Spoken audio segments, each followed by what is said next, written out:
গরম গরম শুধু ভাত নিছি খাওয়ানোর জন্য, কেন জানেন? মাহিরের যখনই দাঁত ওঠে তখনই ও কিচ্ছু খাইতে চায় না এবং খাবেই না, টোটালি ওর খাওয়া দাওয়া অফ করে দেয়। এই টাইমে ও শুধু একটা জিনিসই খায়, সেটা হচ্ছে ভাত, তাও একটু গরম গরম হতে হবে।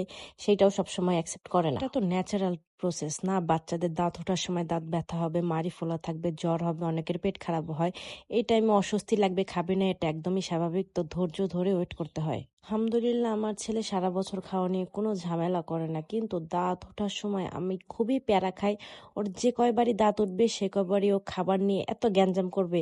মানে ও নিজের হাতে খেতে দেই তো, এমন এমন টাইম আছে ও খাবেই না, একদমই মেখে জেখে, মানে পুরা নানাস্তানি অবস্থা, লন্ডভন্ড করে ফেলাবে। কিচ্ছু মুখে দেয় না। কখন শান্তি লাগে যখন মাইখা জুইখা ফালাই থইলো, যদি এক দুই লোকমা মুখে দেয় তখন একটু হইলেও কিন্তু পরিষ্কার করতে কষ্ট লাগে না, শান্তিই লাগে। খালি ভাতে তো আর কোনো পুষ্টি নাই, কিছুই নেই, শুধু কার্বোহাইড্রেট। তো আমার তো আর কিচ্ছু করার নাই। পেটটা ভরা থাকলে অন্তত পক্ষে ঘুমটা ভালো হয়, রাত্রে অন্তত পক্ষে বিরক্ত করে না। এর জন্য এই বুদ্ধি।